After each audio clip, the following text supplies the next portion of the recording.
Dear students, आप देख रहे हैं एग्ज़ाम टूल्स चैनल और मैं एसपी कुमार। आज के लेक्चर में मैं आपके लिए लेके आया हूँ केमिकल रिएक्शन एंड इक्वेशन। ये आपका 10th क्लास का साइंस का फर्स्ट चैप्टर है। चैप्टर का नाम है केमिकल रिएक्शन एंड इक्वेशंस। तो पहले तो हमें केमिकल रिएक्शन के बारे में जानना है। तो केमिकल रिएक्शन के बारे में जानने से पहले हम केमिकल्स के बारे में जानेंगे। और उससे पहले अगर आप इस चैनल पे नए हैं तो इस चैनल को सब्सक्राइब कर लीजिए और बगल में बेल आइकॉन भी दबा दीजिए, क्योंकि आपको जैसे ही हम अपना वीडियो अपलोड करेंगे नोटिफिकेशन जाएगा। और इस चैनल के माध्यम से हम पूरा सिलेबस मैथ का, फिजिक्स का, केमिस्ट्री का पूरा सिलेबस 10th का कंप्लीट कराएंगे और 2021 एग्ज़ाम से पहले पूरा कंप्लीट सिलेबस और नोट्स दिया जाएगा। तो चलते हैं केमिकल रिएक्शन एंड इक्वेशन पे। तो केमिकल रिएक्शन जानने से पहले हम ये जान लेते हैं कि केमिकल्स क्या है।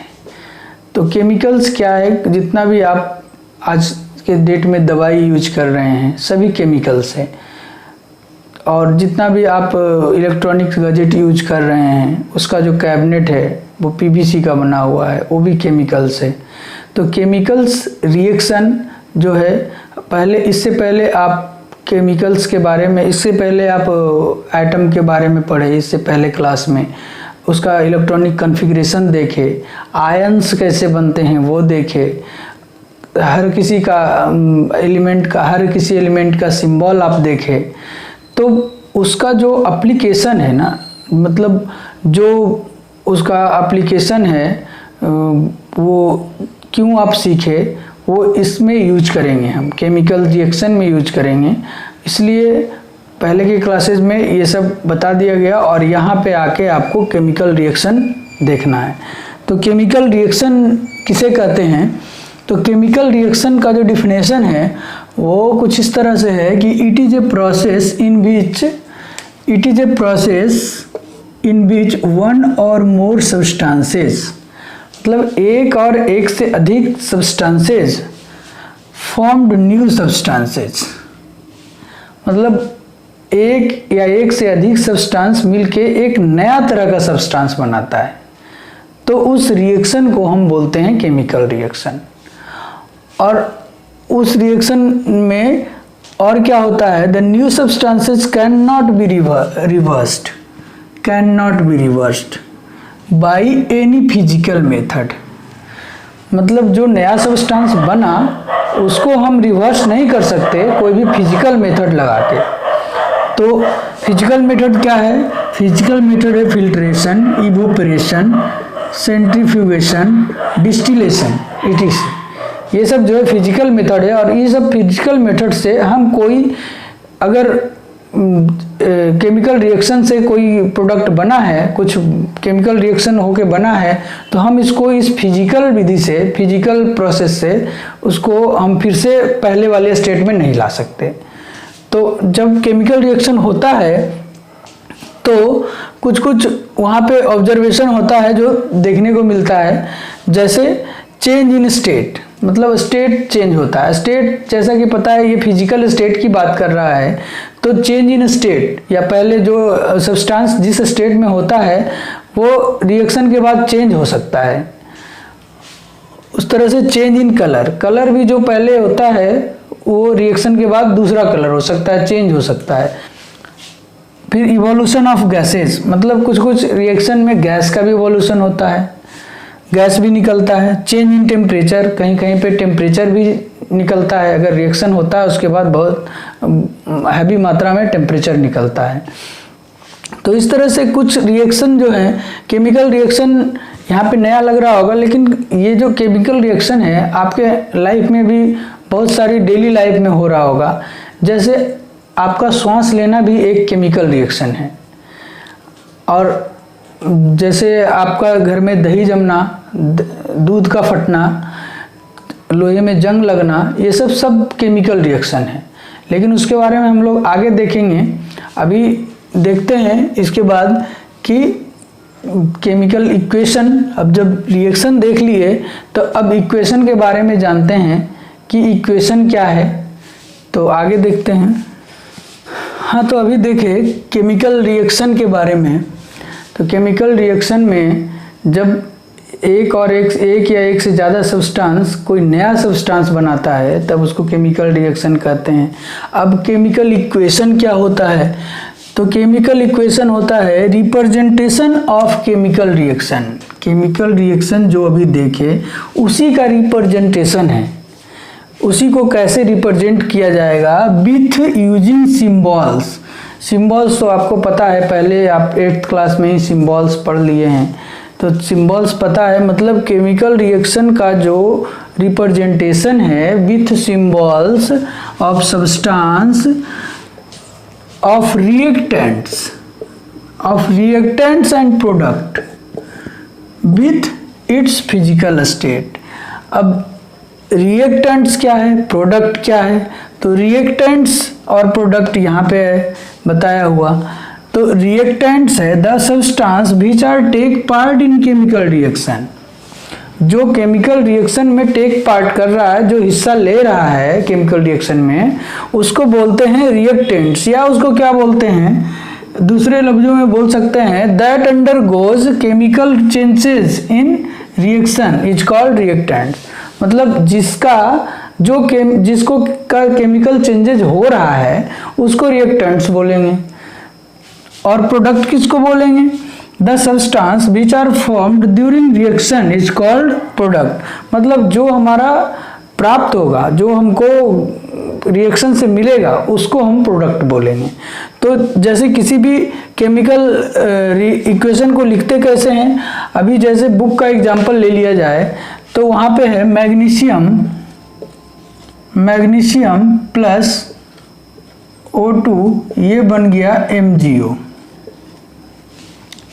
इस तरह से अगर देखा जाए तो अगर ये हो गया, इस डिफिनेशन के अनुसार ये जो हो गया वो केमिकल इक्वेशंस हो गया, जिसमें कि रिप्रेजेंटेशन ऑफ केमिकल रिएक्शन जो हो रहा है उसको रिप्रेजेंट कर दिए हैं हम using symbols of substances. Magnesium हो गया, ये मैग्नीशियम हो गया, और ये हो गया ऑक्सीजन एयर भी रहेगा तो ऑक्सीजन ही उसको लेते हैं, क्योंकि एयर में दो ही तरह के गैसेस होते हैं, एक तो ऑक्सीजन और दूसरा नाइट्रोजन।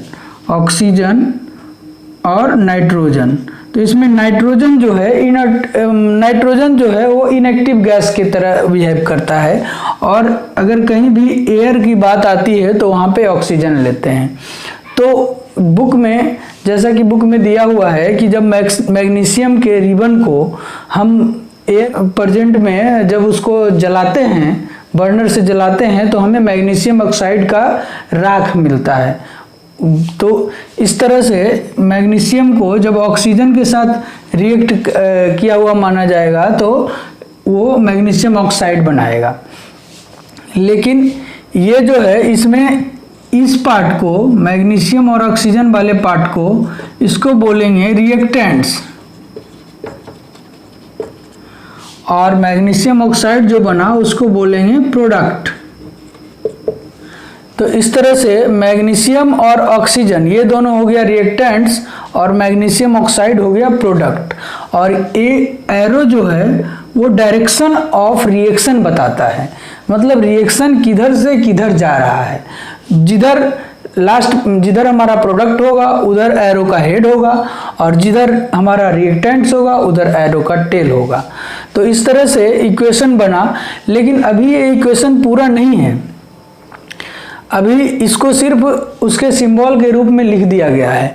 यहाँ पे बोला है इट्स फिजिकल स्टेट। अच्छा, फिजिकल स्टेट भी बताना है, जब इक्वेशन लिखेंगे तो इसका फिजिकल स्टेट भी बताना है कि ये जो है मैग्नीशियम और ऑक्सीजन और मैग्नीशियम ऑक्साइड, ये सॉलिड है या लिक्विड है या गैस है या एक्वस है।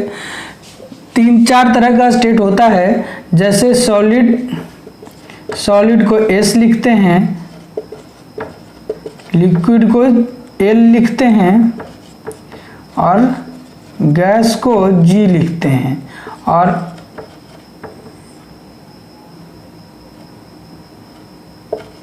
एक्वस को AQ लिखते हैं। तो इस तरह से 4 स्टेट होता है जिसमें सॉलिड को S लिखते हैं, लिक्विड को L लिखते हैं, गैस को G, एक्वस को AQ लिखते हैं। एक्वस क्या होता है? तो एक्वस होता है जिसको हम वाटर के साथ उसका यूज कर रहे हैं, जैसे जिसमें सॉल्वेंट के रूप में वाटर ले रहे हैं। सॉल्वेंट से क्या मतलब है? अगर कहीं पे भी कोई घोल बनाते हैं, कुछ भी अगर घोल बना रहे हैं तो उसमें जिसका मात्रा ज़्यादा होगा उसको सॉल्वेंट कहते हैं, जिसका मात्रा कम होगा उसको सॉल्यूट कहते हैं। तो वाटर का मात्रा अगर ज़्यादा होगा किसी भी कंपाउंड में तो उसको एक्वस बोलेंगे। तो बहुत सारे सब्सटेंस जो है उनको एक्वस फॉर्म में लिया जाता है रिएक्शन के लिए। तो इस तरह से आगे यहाँ पे अगर फिजिकल स्टेट बोल रहा है तो फिजिकल स्टेट मैग्नीशियम का सॉलिड हो गया और ऑक्सीजन का गैसियस हो गया और यहाँ पे सॉलिड हो गया। इस तरह से बनाएं, लेकिन अभी भी ये इक्वेशन जो है वो पूरा नहीं है, क्योंकि इक्वेशन पूरा तभी माना जाएगा जब इक्वेशन बैलेंस होगा। बैलेंस का क्या मतलब है? जैसे आप 9th क्लास में पढ़े होंगे कंजर्वेशन ऑफ मास। कोई भी केमिकल रिएक्शन में मास का ना तो लॉस होता है, मास can neither be created nor be destroyed. मतलब मास ना तो क्रिएट होता है और ना डिस्ट्रॉय होता है, मतलब मास जितना इधर था उतना ही इधर होगा। तो अब हम आगे देखेंगे कि कोई भी केमिकल इक्वेशन को बैलेंस कैसे किया जाता है। अभी जब ये बैलेंस नहीं है तो इसको बोलेंगे स्केलेटल इक्वेशन, और अब जब इसको बैलेंस कर देंगे तो ये हो जाएगा पूरा रूप से केमिकल इक्वेशन। तो चलिए इसको बैलेंसिंग के लिए सीखते हैं आगे।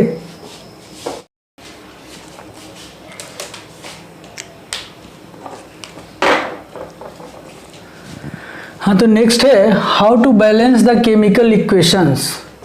तो केमिकल इक्वेशंस को बैलेंस करने की ज़रूरत पड़ रही है। तो केमिकल इक्वेशन को बैलेंस किस बेस पे करते हैं? तो balancing of chemical equation works on law of conservation of mass. Law of conservation of mass आप 9th क्लास में पढ़े होंगे कि mass can neither be create nor be destroy in any chemical reaction. अब उसका मतलब क्या हुआ, उस लॉ का मतलब क्या हुआ यहाँ पे कि the total mass of the element present in the product, total mass present in the product of a chemical reaction has to be equal to the total mass of the element present in the reactants। मतलब total mass of element जो है वो product में जो मतलब chemical reaction का जो product में प्रेजेंट है, जो प्रोडक्ट में है, वही has to be equal to the mass of element present in the reactant. मतलब वो मास जो है इक्वल टू द रिएक्टेंट्स में भी सेम मास प्रेजेंट रहेगा। जितना मास प्रोडक्ट का है, प्रोडक्ट में जितना मास है उतना ही रिएक्टेंट में भी रहेगा। इसका क्या मतलब हुआ कहने का कि जैसे आप पहले भी मास कैसे निकालेंगे किसी भी एलिमेंट का, तो उसका मॉलिक्यूलर वेट से निकालेंगे। तो कहने का मतलब मॉलिक्यूल उतना ही आइटम जो है, आइटम जितना रिएक्टेंट्स में होगा किसी भी एलिमेंट का उतना ही प्रोडक्ट में भी होगा। तो जैसे अभी एक स्केलेटल इक्वेशन कहते हैं, जो बैलेंस नहीं है उसको स्केलेटल इक्वेशन कहते हैं। जैसे लिए थे Mg प्लस O2 MgO। अब ये है, तो इधर देख रहे हैं कि रिएक्टेंट्स, ये जो रिएक्टेंट्स पार्ट है और ये प्रोडक्ट पार्ट है। तो रिएक्टेंट्स में मैग्नीशियम का देख रहे थे कि एक आइटम है और इधर प्रोडक्ट में भी एक आइटम है। चलिए मैग्नीशियम का तो सही है, लेकिन यहाँ पे देख रहे हैं ऑक्सीजन का 2 आइटम है और यहाँ पे ऑक्सीजन का 1 आइटम है। तो ये तो मास जो है इसका मतलब डिस्ट्रॉय हो गया। तो डिस्ट्रॉय तो हुआ नहीं, तो क्या हुआ कि ये इक्वेशन जो है बैलेंस नहीं है। अब इसको बैलेंस करना है, तो बैलेंस करने के लिए बस इसका हिट एंड ट्रायल मेथड ही होता है बैलेंस करने के लिए।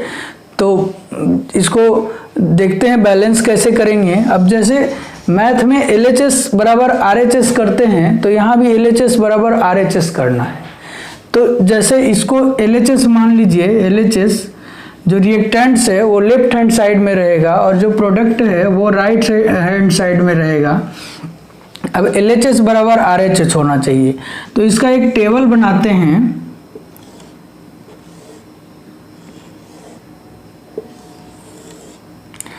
और टेबल में यहाँ पे लिखते हैं एलिमेंट्स, और यहाँ है item present in reactants, item present in product.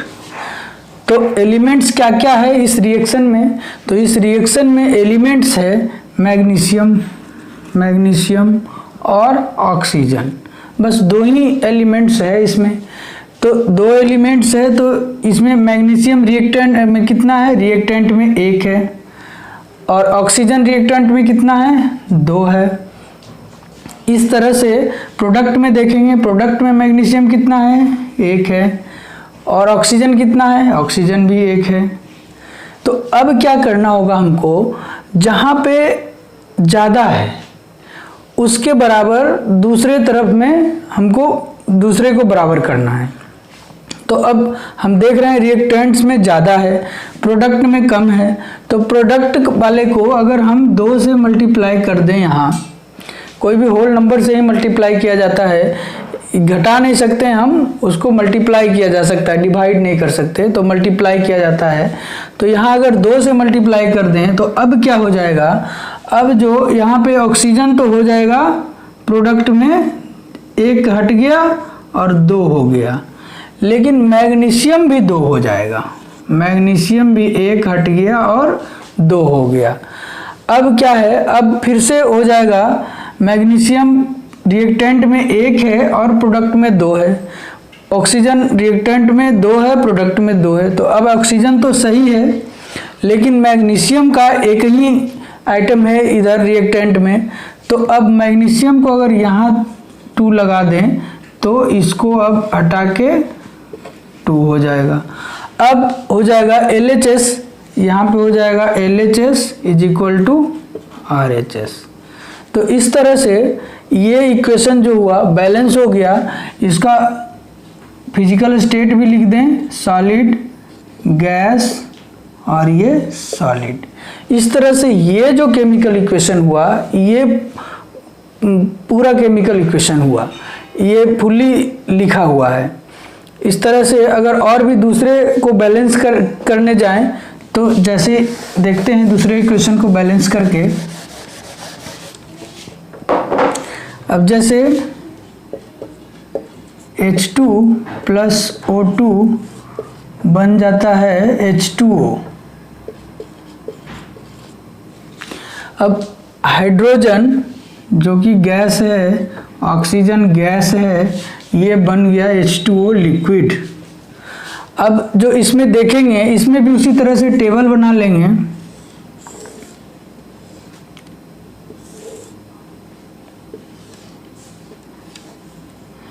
यहाँ पे एलिमेंट्स, यहाँ पे रिएक्टेंट्स, यहाँ पे प्रोडक्ट, एटम। तो एलिमेंट्स में यहाँ क्या क्या है? यहाँ पे एलिमेंट्स में हाइड्रोजन है, और क्या है? और ऑक्सीजन है। अब अगर हम लेफ्ट हैंड साइड में देखें, LHS में देखें तो हाइड्रोजन का 2 आइटम, ऑक्सीजन का भी 2 आइटम। RHS में देखें तो हाइड्रोजन का 2 आइटम, लेकिन ऑक्सीजन का 1 आइटम। ये भी बैलेंस नहीं है, यानी ये भी स्केलेटल इक्वेशन हो गया, स्केलेटल इक्वेशन हो गया ये भी। तो अब इसको हमको बैलेंस करना है। तो बैलेंस करने के लिए पहले हम देखेंगे कि कौन सा घट रहा है। ऑक्सीजन इधर 2 है, तो इस तरफ को भी हम 2 बना देंगे। तो 2 बनाने के लिए आगे 2 लगाना होगा। तो अब क्या हो जाएगा, अब हो जाएगा हाइड्रोजन 4 हो गया, ये 2 हट के अब ये 4 हो गया, ऑक्सीजन 2 हो गया, हाइड्रोजन 2 था, हाइड्रोजन 2 प्रोडक्ट में 2 हट के 4 हो गया, ऑक्सीजन 1 से अब हो गया 2, ऑक्सीजन 1 था अब 2 हो गया, अब ऑक्सीजन 2 हो गया दोनों तरफ हाइड्रोजन, लेकिन इधर 2 है इधर 4 हो गया। तो अब इधर में हमको हाइड्रोजन बढ़ाना पड़ेगा, तो यहाँ अगर 2 कर दें तो ये हट के 4 हो जाएगा। इस तरह से ये भी केमिकल इक्वेशन बैलेंस हो गया। इसी तरह से आगे भी जो भी दिया हुआ है उसको बैलेंस करके देखेंगे कुछ इक्वेशंस। अब इस तरह से 2 इक्वेशन है जिसको हमको बैलेंस करना है। तो 2 इक्वेशन है, इसको हमको बैलेंस करना है, तो अब उतना बड़ा टेबल नहीं बनाएंगे, अब धीरे धीरे प्रैक्टिस करेंगे कि बिना टेबल बनाए ही इक्वेशन बैलेंस हो जाए। तो चलिए इधर देखेंगे कि Fe का इधर है 1 आइटम और इधर है Fe का 3 आइटम। तो जिधर ज़्यादा है जिधर कम है उधर ज़्यादा वाला के बराबर कर देंगे। तो यहाँ Fe का 3 आइटम है तो यहाँ पे 3 कर देंगे। तो अब हो गया 3 आइटम इधर भी Fe का, 3 आइटम इधर भी Fe का। अब क्या करना है, हाइड्रोजन का देखेंगे, इधर 2 है इधर भी 2 है, सही है, लेकिन यहाँ पे ऑक्सीजन का 4 है और यहाँ पे ऑक्सीजन का 1 है। तो अब क्या करेंगे, यहाँ पे 4 दे देंगे। जब यहाँ पे 4 दे दिए तो अब हाइड्रोजन का हो जाएगा 4 2 जा 8, मतलब हाइड्रोजन 8 हो जाएगा, ऑक्सीजन 4 हो जाएगा। तो ऑक्सीजन तो सही है 4 इधर भी, लेकिन हाइड्रोजन जो इधर 2 है इधर 8 हो गया। तो इधर भी अगर 4 कर दें तो अब ये हो गया बैलेंस्ड इक्वेशन। इस तरह से जितना ज़्यादा प्रैक्टिस करेंगे उतना ज़्यादा आसानी से कर पाएंगे। चलिए ये भी देख लेते हैं। अब इसे थोड़ा टेबल बना के कर लेते हैं, क्योंकि इसमें ज़्यादा आइटम है, हम तो खुद से कर लेंगे लेकिन समझाने के लिए टेबल बनाना पड़ेगा यहाँ पे आपको ये। तो चलिए टेबल बना लेते हैं।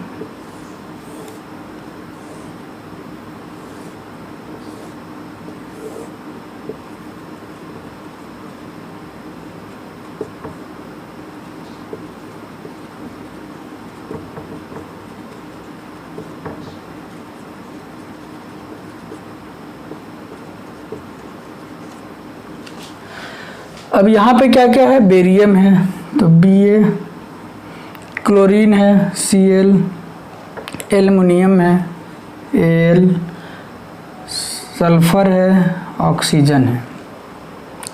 अब देखेंगे कि रिएक्टेंट्स में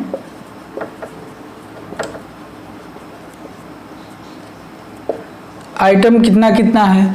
तो रिएक्टेंट्स में बेरियम 1 है, बेरियम 1 हो गया, क्लोरीन 2 है, क्लोरीन 2 हो गया, एल्युमिनियम 2 है, एल्युमिनियम 2 हो गया। उसी तरह से सल्फर 3 है, SO4 का 3 है तो सल्फर 3 है तो सल्फर 3 हो गया। ऑक्सीजन 4 तिया 12 है तो ऑक्सीजन 12 हो गया। इस तरह से हम रिएक्टेंट्स का निकाल लिए। अब देखेंगे प्रोडक्ट का, ये जो है दोनों हमारा प्रोडक्ट है। अब प्रोडक्ट का देखेंगे कि क्या क्या कितना कितना आइटम है। तो बेरियम 1 है, सल्फर 1 है, ऑक्सीजन 4 है, अच्छा बेरियम 1 है, सल्फर 1 है, ऑक्सीजन 4 है।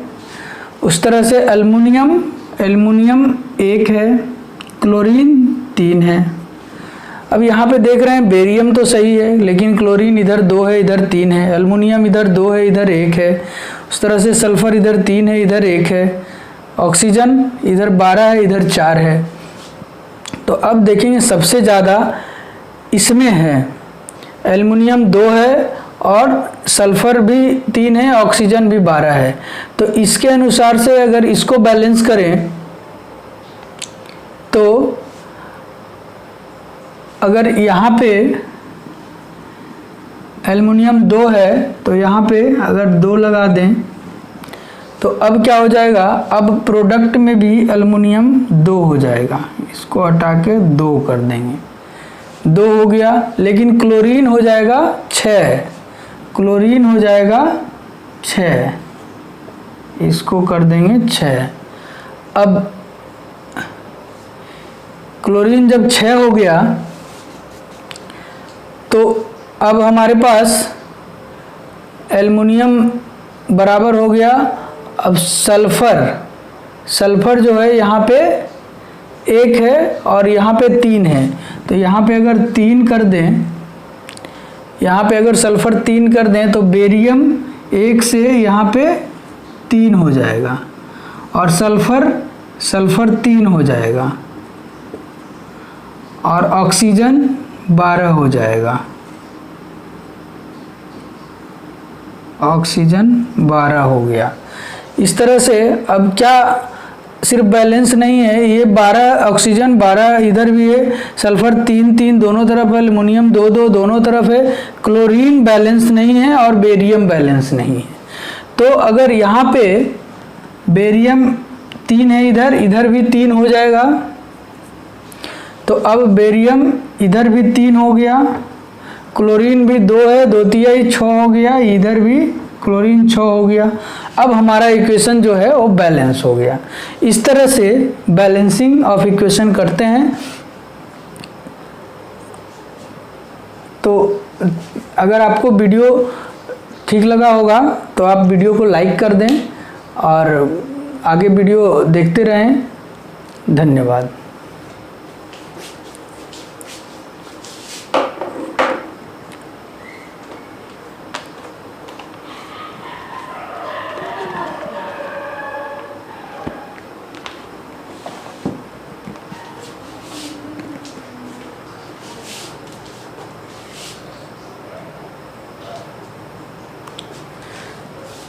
तो अगर आपको ये वीडियो पसंद आया हो तो वीडियो को लाइक कर दें और चैनल को अभी तक सब्सक्राइब नहीं किए हैं तो कर लें।